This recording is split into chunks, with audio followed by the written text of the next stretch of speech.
In the spring of the year 415, in the streets of Alexandria, a mob pulled a woman from her chariot. She was not a criminal, she was not a soldier, she was the most respected teacher in the city and perhaps the most brilliant mind alive. And they tore her apart in the street. Her name was Hypatia, and the worst part of her story is not how she died. It is how completely we were meant to forget she ever lived. To understand her, you have to understand the city she belonged to.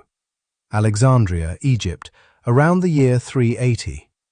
Even then, it was a city in slow decline.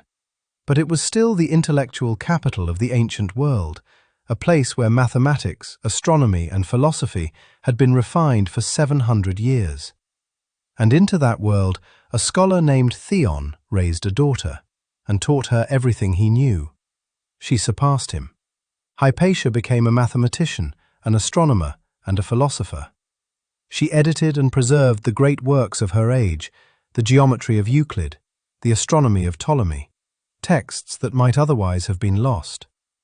She is credited with refining the instruments that measured the heavens, the astrolabe that mapped the position of the stars, and a device to measure the density of liquids.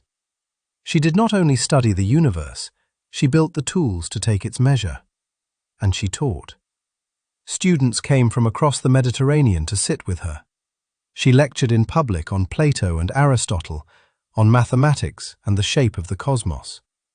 She held one of the most respected positions in the city, the head of the Neoplatonic school. In an age that gave women almost no public voice, she commanded the attention of an entire city through nothing but the power of her mind. But Hypatia lived at a hinge of history. The classical world she represented, with its love of reason and inquiry, was giving way to a new and harder age. Alexandria was being pulled apart by religious and political conflict, and at the center of it stood two men. Orestes, the Roman governor of the city, and Cyril, its powerful and ambitious bishop. The two became bitter rivals for control of Alexandria, and Hypatia, admired by nearly everyone, was a friend and advisor to Orestes, the governor. That made her a target.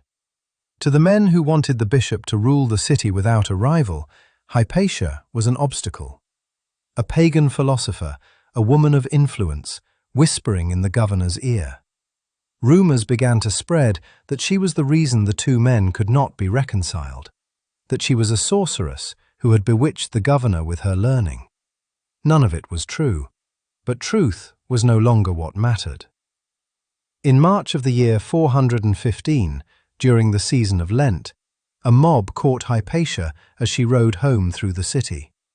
They dragged her from her chariot into a nearby church, and there, the ancient sources tell us, they killed her, tore her body apart, and burned what was left. One of the greatest scholars of the ancient world, murdered in the street by a crowd that feared what she represented. Almost no one was ever punished. And then something quieter happened, something that took centuries. Her works vanished. Not one of Hypatia's own writings survives today. Everything we know of her comes from the letters of her students and the accounts of her enemies. The woman who had spent her life preserving the knowledge of others was herself almost entirely erased. For more than 1,000 years, she was barely remembered. And when she was bent into whatever shape a writer needed. A martyr, a villain, a romantic legend. The real Hypatia, the teacher, the mathematician, the careful and patient mind, slipped out of history almost completely. We often say her death marked the end of an age, the last light of classical Alexandria going out. And there is truth in that. But the deeper loss is not the drama of a single murder. It is the slow erasure that came after. A brilliant life reduced to a rumor, then to a footnote, then to almost nothing. Hypatia spent her years measuring the stars and guarding the words of others so they would not be forgotten. The cruelest part of her story is that the world did to her the very thing she had spent her life fighting against. It let her be forgotten. So we say her name, Hypatia of Alexandria, a mind worth remembering. If you would want the next story, History Almost Lost, stay a while. There are a lot of names still worth keeping lit.